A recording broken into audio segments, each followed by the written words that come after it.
Hey guys, this is Lord Glarp, and today we're playing Planet Zoo. Planet Zoo is a zoo tycoon game where you'll build habitats, manage your zoo, and meet authentic living animals who think, feel, and explore the world you create around them. But not only are we playing Planet Zoo, but we're actually going to answer a few questions that people have had about how to make a profitable zoo. So we're going to make a brand new zoo in franchise mode called I Like Turtles.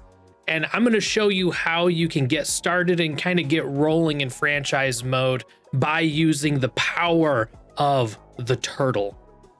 Now you can see here we have all of this giant open space, beautiful open space to make a fantastic and gorgeous zoo. Unfortunately, though, we're not going to use any of that. We're just going to use a tiny little bit of space out in front of the entrance.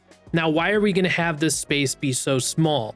Simply put, the less space that people have to wander around inside of your zoo, the less time they're going to spend in your zoo. And one of the first metas that we're really going to focus on hard here is that if we can get people to spend less time in the zoo, but they have a great time while they're there, they're going to donate to the zoo and donate to our conservation efforts. So not only are you making money every time someone enters the zoo, we're also going to be focusing really hard on getting our visitors to donate to our zoo on top of it. Another main focus that we're going to have is building more sustainable habitats and more visible habitats. A problem that I see a lot with other people who are building zoos is they build up. Everything is being built up too much. The NPCs have a lot easier time looking down than looking up. So what we're going to do is we're going to sink all of our exhibits about 4 meters into the ground. And this is also going to make it so we need less fencing. Less fencing means less money. That means less repair costs. It means our workers can focus on other aspects of our zoo. All in all, building a natural barrier and a natural wall habitat is going to overall dramatically affect the viability of your zoo. This is probably a good time to explain how invisible barriers work, and invisible barriers work for exhibits. Basically, what you can do is you can drop an invisible barrier either on the edge of a sunken exhibit or on the edge of a water exhibit, or an exhibit that has water in it, like a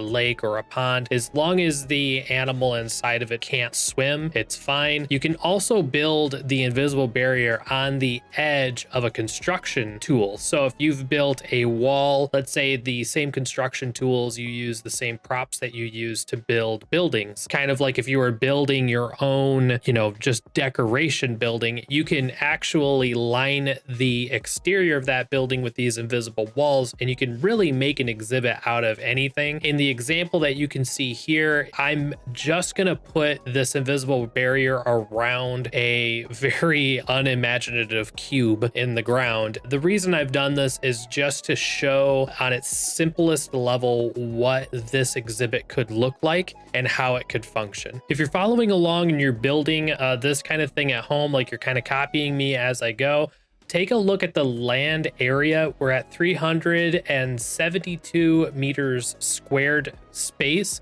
This is the living space that the animal is going to have access to. It's really important to keep an eye on this because it's actually going to change before we're done with this exhibit. And it's pretty cool how it all comes together. So what I'm doing now is I am actually building a wall within the wall, which might sound kind of weird. This is also something that you could build the invisible barrier around. This is obviously not necessary because we do have our natural barrier around, but I also want to show you that creatures cannot walk through prop walls and that you can make a prop wall building to contain your animals. I'm gonna do a little decorating here and just kind of fancy this up a little bit, make it look a little different. I'm gonna actually be making 2 exhibits and I kind of want them to look a little different from each other. Basically what I'm doing is I'm just extending the viewing area a little bit more vertical. This is if, let's say you sunk your exhibit a little bit too far into the ground, you can actually increase how much the viewer can see by kind of using these ramp ceilings to create these angles that just make viewing a lot easier. Now, you might recall back when I said that we had a little over 300 square meters worth of living space. What we're going to actually do is we're going to take this covered space and we're going to add a ramp. Now, this ramp is just a ceiling piece. It does not say it's a ramp anywhere. It does not have any kind of description. In fact, most things in this game don't have any descriptions to kind of give you an idea of what they're going to be able to do and how they're going to be interact with. So a lot of this is some trial and error, but basically what we've done is we're creating a ramp using a roof piece, and that is going to allow our turtles to crawl up on top of this roof. And it's really neat because they won't actually ever fall off of the roof. They can detect edges and they won't go to an edge and just fall off. So basically what we've created is we've created some kind of like a moat around the building. All right, so what creature are we going to be putting inside of this habitat? We're going to be putting in the Galapagos Giant Tortoise. Now, the Galapagos Giant Tortoise, as far as space goes, it only needs about 335 meters squared for 2 adults and 20 children inside of this habitat. So they're as far as space goes, they don't need any space at all. They have a life expectancy of 100 years, and they will remain fertile up until the day of their death, which means that we can really make use of them throughout their entire lifespan. And really, as a bonus, they are super cheap to take care of as well, and they're not really good escape artists. All right, don't forget to install your heater, some bedding, a few different balls for them to play with. I use the little dog balls, and then I also put in a couple of the small ice balls. This just gives them some shit to do so they don't get bored. Also, don't forget to put in the water source that your handlers aren't going to have to refill. The water pipe is perfectly fine. They don't drink a ton, so this isn't ever going to be a problem. It's just a hands-off solution. And then put in a large feeding trough because you are going to have a pretty ridiculous number of turtles living inside of this exhibit. So let's take a step back away from the habitat we've been building. That habitat is basically ready. Obviously, there's a few terrain things that we're going to have to do once the tortoises get in there, but we also need staffing. Now, the way that I do staffing is you gotta think about this bubble. So there's this bubble of dissatisfaction that visitors will get from seeing a bunch of staff building. So what we're going to do is we're actually going to make a little staff kind of structure. I'm not going to make it super pretty. Again, I'm making everything very bare bones, but this is definitely something you could decorate and make look really nice later. But for now, we're kind of focusing purely on functionality. And what we're doing is we're facing the rear of all of our habitats to face this kind of cluster ball of employee structures. Now, if we were to build more habitats, we would continue to build those habitats around this kind of central piece. And the reason we would do that is so that way all of our staff only walkways take up the center of our zoo, or the center of this portion of the zoo, and we can zone off this kind of large rectangle area to be serviced by this particular group of workers. And that might sound a little complicated, but once you kind of get it figured out, it really does make your overall management of your zoo go up exponentially. The way that I'm doing it here is a little kind of messy.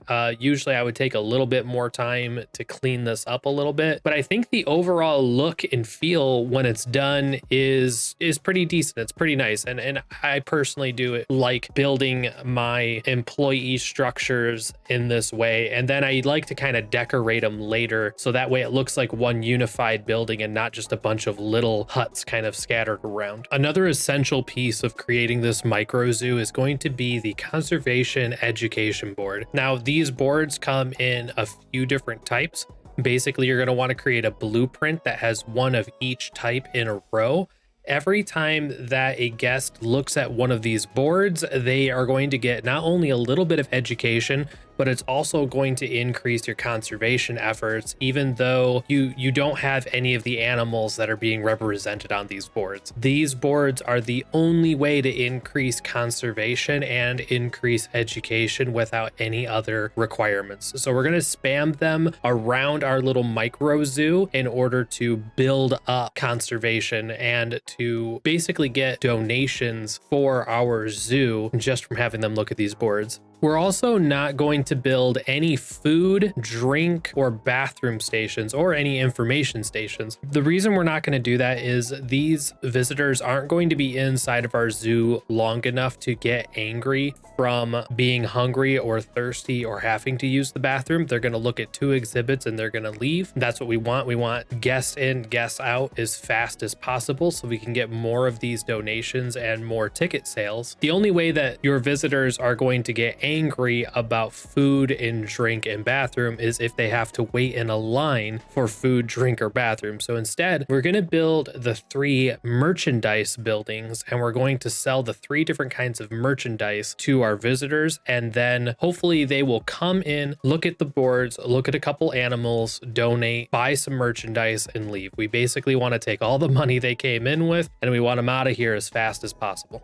Before we finally get some damn animals into our zoo, we need to look at the scenery rating of our little buildings here that are going to be selling produce. Scenery is super important for the guests. The guests get way more happy if they have good scenery. And as we can see here in the example, if you put one little piece of decoration on top of a building, its scenery rating is going to go up by about 2%. You're also going to have the scenery rating of the other buildings around go up by a couple percent. So what we need to do is we need to spread out as much of this decoration as possible while also trying to cover a little bit more area so that way our visitors are enjoying the scenery as well. One way to kind of cheese this is to find the smallest proper sign that you can that's very inexpensive and to create this little kind of cluster, because what you're seeing is 2% increase in scenery rating per little block. But a way that we can take it a step further is if we click on one of these signs and then we go into our advanced movement, we can slide around the sign and actually stack these on top of each other so they don't take up any space. Doing this, you can actually stack 50 of these little tiny signs on top of each other and you can hide them anywhere in your park. This is good if you really want the scenery rating to go up, but for whatever reason, the things that you're doing, maybe you're trying to just go minimalistic with something, it's just not going to have that rating. You can artificially inflate the rating of anything that you're doing visually by doing this. Or maybe you just have a long walkway or you have a line that people are waiting in to get onto a ride. This is a really, really good way of increasing that rating without putting anything out there that if you feel like you're just kind of dirtying up a space or you're just creating scenery just for the sake of getting those numbers up, this is a way you can do it without affecting your overall look of your scenery. The second way to cheese this, and it's a bit more expensive and you'll see it later on in the video, is there are mosaics that players have made using very small bricks, and you can put those mosaics down on the ground